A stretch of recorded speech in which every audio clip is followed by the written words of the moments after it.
এখন গুছিয়ে রাখতে বরাবরই আমি অনেক ভালোবাসি। আর যদি বাড়িতে কোনো গেস্ট আসে তাহলে তো কোনো কথাই নেই।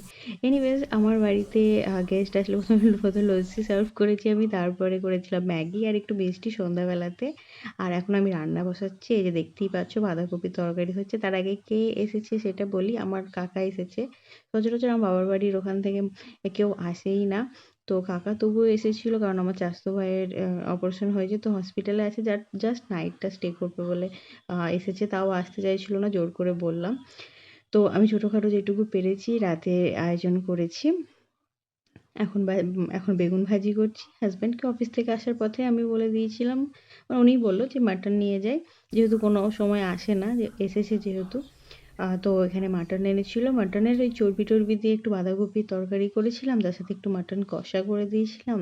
এই যে এখানে শসা, টমেটো, পেঁয়াজ দিয়ে একটা স্যালাড বানিয়ে দিয়েছিলাম। এই যে বাঁধাকপির তরকারিটা। তার সাথে কষা আর একটু টক দই দিয়েছিলাম। সাথে বেগুন ভেজেছিলাম। ব্যাস আর একটু পাঁপড় ভেজে দিয়েছিলাম। এটাই ছিল আজকে রাতের মেনু। রাতে চিকেন কষাও করেছিলাম। চিকেনটা বাড়িতে আনা ছিল তো ওটা কষা করেছিলাম। তো রান্না-বান্না করতে আমার ১১টা বেজে গেছিল। আর বাড়িতে এমনিতেই সকালে করে খেয়ে ১০টা সাড়ে ১০টার মধ্যে ঘুমিয়ে পড়ে। বাট আমার ১১টা একটু লেট হয়ে গেছিল। তো যাই হোক সকালবেলায় আমি এরপর চা, বিস্কিট, ডিম সিদ্ধ এসবগুলো দিই। তো গেস্ট আমার বাড়িতে আসলে আমি চেষ্টা করি আমার 100% দিয়ে আপ্যায়ন করার। সেটা আমার শ্বশুরবাড়ি থেকে হোক বা বাবার বাড়ি থেকে হোক। সেম জিনিসটা আমার শ্বশুরবাড়ি থেকে আসলেও আমি করে থাকি। তো সকালে আমি ভাবলাম যে যেহেতু বেরিয়ে যাবে ১০টার মধ্যে তো একটু নাস্তা করে দিই লুচি। বাট এখানে আমি একটা মিস্টেক করেছিলাম। আমি লুচি তরকারি না করে যদি একটু গরম ভাত করে দিতাম তাহলে আমার যে ভাই ছিল হসপিটালে তো ও একটু খেয়ে বাড়ি যেতে পারতো বাড়ির খাবার পেয়ে। কারণ আমাদের বাড়ির ডিসটেন্স মোটামুটি ওই ৩ ঘন্টা ৪ ঘন্টা মতো লেগে যাবে। তো ওটা একটা মিস্টেক ছিল।